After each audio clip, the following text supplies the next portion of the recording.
آج کا جو ہمارا ٹاپک ہے وہ مجلس ترقی ادب ہے۔ مجلس ترقی ادب لاہور میں قائم پاکستان کا ایک علمی و ادبی ادارہ ہے۔ ایک بار پھر سے سنیں، مجلس ترقی ادب لاہور میں قائم پاکستان کا ایک علمی و ادبی ادارہ ہے جو حکومت پنجاب کے ماتحت کام کرتا ہے۔ کس کے ماتحت کام کرتا ہے؟ حکومت پنجاب کے، جس کا مقصد اردو کے کلاسیکی ادب اور علوم انسانی پر تالیف و تراجم شائع کرنا ہے۔ اس کا مقصد کیا ہے؟ اردو کے کلاسیکی ادب اور علوم انسانی پر تالیف و تراجم شائع کرنا ہے۔ یہ ادارہ جولائی 1954 میں قائم ہوا۔ کب قائم ہوا تھا؟ 1954 میں، جولائی 1954 میں قائم ہوا۔ اس ادارے کے موجودہ ناظم اردو کے ممتاز شاعر عباس تابش ہیں۔ کون سے شاعر؟ عباس تابش۔ اس ادارے کا علمی جریدہ صحیفہ کے نام سے شائع ہوتا ہے، جو 1957 سے تسلسل کے ساتھ شائع ہوتا ہے۔ مجلس ترقی ادب کا قیام کب ہوا، اس کے بارے میں ہم دیکھیں گے۔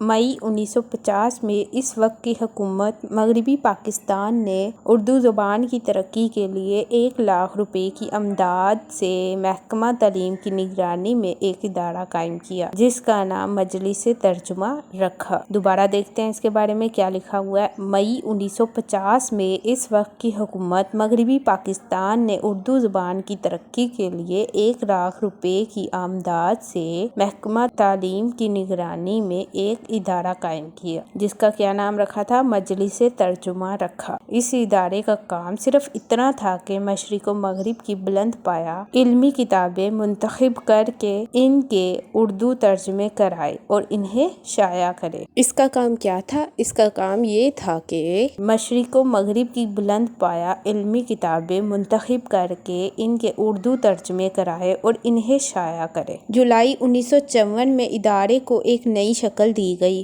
اور اس کا نام مجلس ترقی ادب رکھا گیا۔ کب رکھا گیا تھا؟ جولائی 1954 میں۔ بعد ازاں حکومت مغربی پاکستان نے اپنے 10 فروری 1958 کے اعلامیہ کے ذریعے مجلس ترقی ادب کی تشکیل نو کی۔ اغراض و مقاصد اور آئین کو نئے سرے سے ترتیب دیا گیا، نئے ارکان نامزد کر کے اس کا بورڈ بنایا گیا اور وزیر تعلیم کو اس کا صدر مقرر کیا گیا۔ پھر 1975 میں یہ ادارہ حکومت پنجاب کے محکمہ اطلاعات کی نگرانی میں دے دیا گیا۔ کب؟ 1975 میں یہ ادارہ حکومت پنجاب کے محکمہ اطلاعات کی نگرانی میں دے دیا گیا۔ اب یہ ادارہ محکمہ اطلاعات و ثقافت کے زیر نگرانی کام کرتا ہے۔ اب ہم اغراض و مقاصد کے بارے میں بات کرتے ہیں۔ اردو کے کلاسیکی ادب کی ترویج، ادب عالیہ کی اشاعت، علمی و ادبی کتابوں کے تراجم اور حسب ضرورت متون کی اشاعت، ادبی